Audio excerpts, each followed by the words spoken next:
Okay, hello again.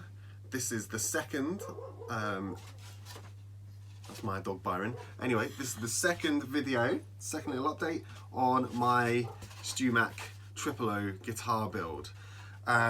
So making slow but steady progress.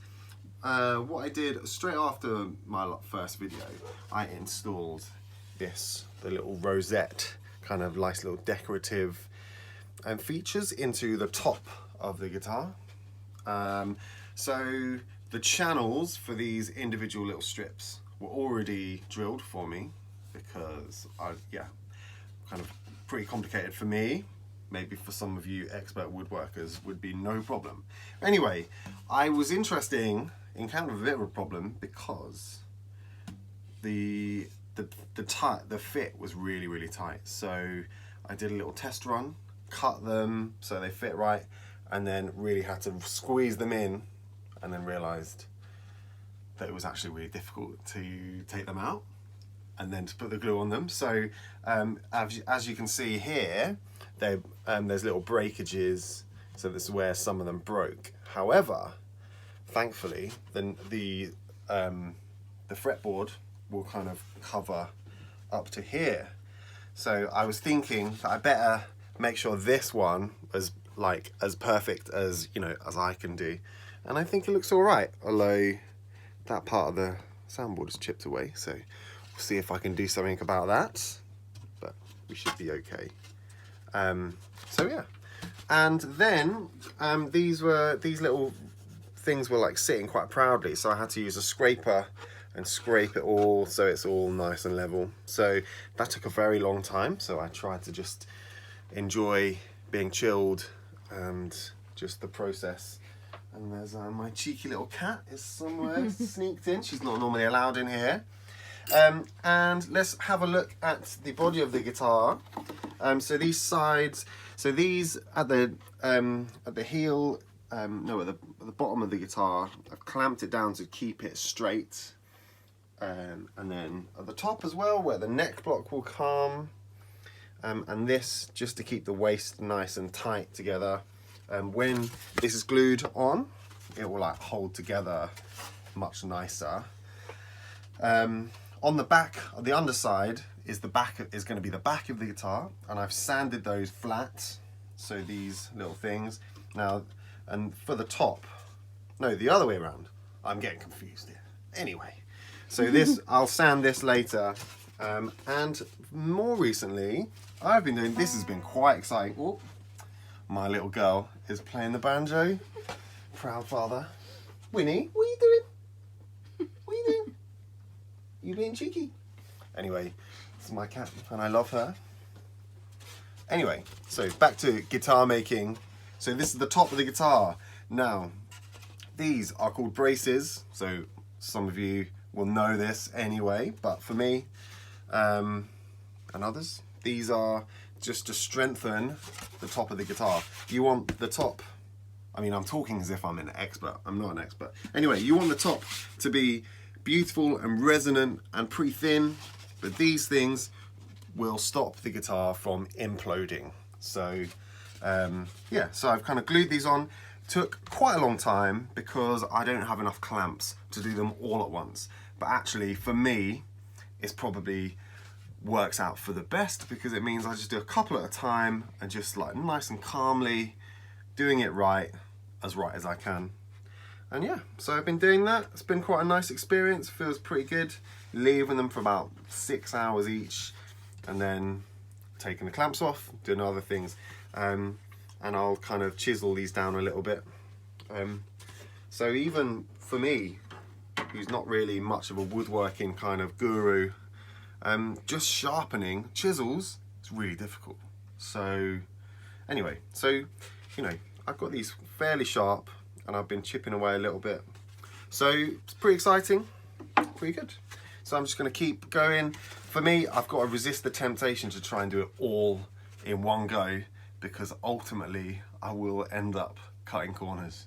So just going to try and be patient, just try and do it right, well, as good as I can do. I'm not expecting perfection, but in my heart, I'm really hoping that this guitar turns out to sound really, really amazing. So hopefully, I'm a dreamer, so part of me is dreaming that it'll sound like a £5,000 guitar, but it probably won't, but it should sound good. Anyway, I have heard some other people who have done videos from their StewMac guitar kits, and there was one guy, I can't remember his name, but anyway, his guitar sounded amazing, so that would be great if I could sound good. Now, I've got one thing that I want to show you all, and this is a £10 guitar. Now this, I think this is something that contributed to my love of instruments. So ever since I started playing the guitar, when I was about 11, 12 years old, just became obsessed with guitars, just thought they were beautiful. And one day, I was cycling to do a music lesson on the Harrow Road in West London, Westminster, and I saw this in the window of a shop, and I nearly fell off my bike because I thought, oh my God, that's beautiful. And I bought it for £10, big crack in there, if you can see that, whoops, and you smashed it on the ceiling, whoops. Anyway, there's a bit of a crack there, it's been repaired, but due to that, it's not as valuable. But anyway, I found this guitar was made in the 1950s in Czechoslovakia, and it's beautiful. So it kind of just, and look, it's got a C carved in the back, so maybe someone called Charlie owned it. But it's made by Coletti, Martin Coletti, so maybe someone just, and look at that Art Deco kind of beautiful headstock. And I love all of these marks over this, so it's a beautiful jazz archtop guitar. So if anyone's into their folk music or bluegrass music, you would know the Carter family. The lady called Mother Maybelle played an archtop. Obviously an L5 Gibson archtop, so very, very fancy. If I had one of those, that would be very cool. But anyway, it sounds like this.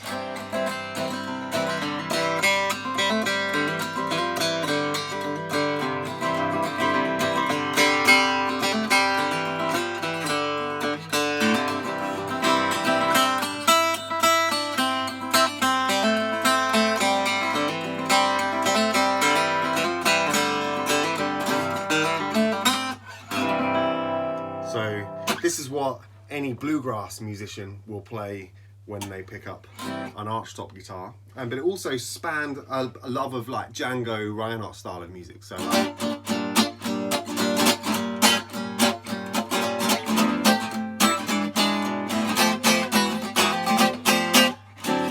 bit rusty there. Anyway, so that type of music.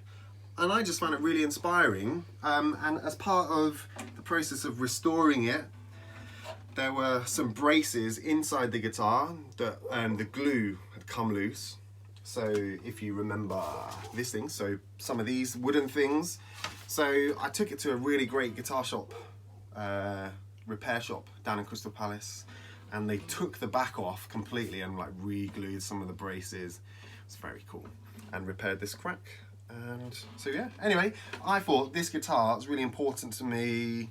I've almost sold it a few times when I've been desperate for money, but it just represents something really beautiful about instruments. Just having an instrument because it's beautiful, and it just really inspired me to love old instruments and new instruments. And I just thought, these guys making these beautiful archtop guitars in Czechoslovakia, just thought it was amazing. So here's me now trying to make my own little guitar, not from scratch obviously, but yeah, so there we go.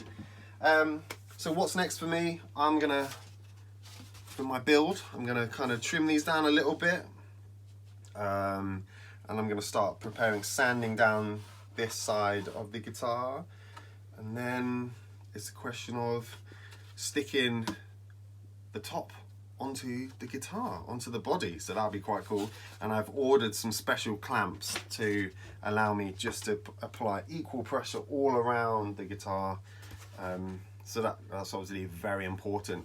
I imagine that to make a really good guitar, apart from having really amazing wood, you want to have all the woodwork to be as perfect as possible, so no gaps in the wood, so that the sound, so the strings going along here, going through the guitar, are plucked, makes the soundboard vibrate, and then makes the rest of the guitar vibrate, and the sound bounces around in this beautiful box and comes out. So if there's any, I guess if any gaps or dodgy joinery bits, then the guitar's not going to resonate as much. But anyway, I don't really know what I'm talking about, but that's it. So I'll try and do another video, you know, maybe in a couple of days, depending on how much I get done. And thank you to my beautiful fiancée Ella for the filming work, which I'm sure is much better than the first one. And maybe I'll be able to get a better thumbnail image from YouTube this time as opposed to last time. Anyway, thanks very much. See you next week.